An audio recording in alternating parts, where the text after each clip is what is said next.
Yo, so I've seen a lot of people have trouble using new Dead Hard and not using it efficiently.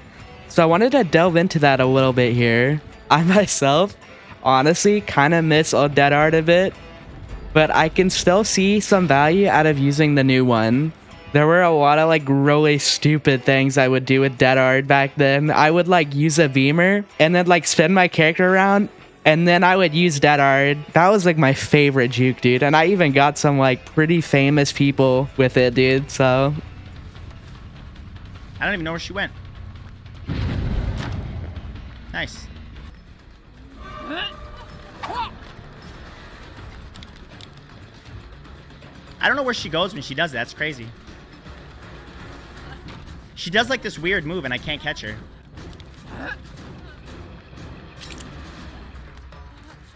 That Claudette's cracked. I really do miss doing that. But other than that, I don't think new Dead Hard is as bad as people think it is. So how is it different? Dead Hard now is basically a parry attack towards the killer. So if you time it correctly, you can take a hit and get the heck out of dodge. But timing it isn't always easy though. You generally might have to use it a little earlier than you'd actually expect. If your connection's worse, you might even have to use it earlier. The perk is really reliant on your connection and your reaction speed. You cannot use Dead Hard if you're exhausted or if you have deep wound and you have to mend. It's very important that you recognize this and you try and play it safe. However, you're often gonna find killers who expect you have Dead Hard. And they'll wait. They will wait as long as they can, and they will not let you get value out of it. What do you do if a killer tries baiting out your Dead Hard? You have to find scenarios that will force the killer to hit you. There's a lot of ways you can do this, but any common action during a chase, like vaulting, making it to a pallet, or anything that would be like predictable for a killer to be like, I'm going to attack here. So let's say I'm being chased by a killer at a pallet. I don't want to use this pallet. If I'm looping this pallet and the killer tries to swing at me and hit it before I make it, you can effectively use Dead Hard and get free distance without even using the pallet. You can also do this with window vaults as well. If you can loop in ways that make you unpredictable or try to force the killer in these scenarios where they have to hit you, you can find ways to get value out of it in any game. Not even to mention specifics with killer powers. Since every killer is different, some have unique effects with Dead Hard that you might have not even thought about before.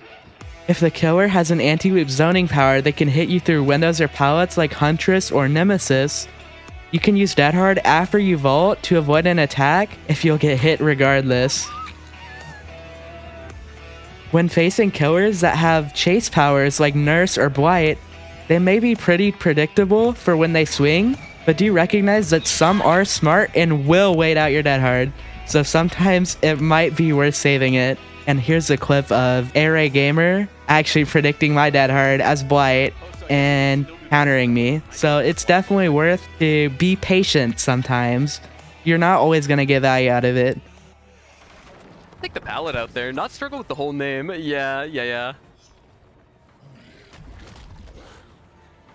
Wait, which way did she go? Oh, she just left. I thought he was gonna body block Pain. There's her DH, down she goes, nice. You can even use Nemesis Zombies to get a free Dead Hard proc and make free distance if you're already infected.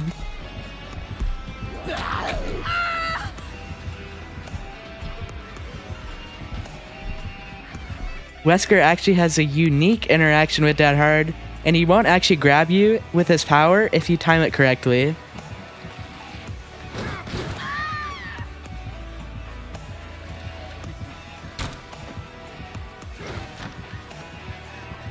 It did take me a little bit to warm back up to new Dead Hard, but I found that if you try and use it in ways like this, you can get value out of it versus some of the best killers in the game.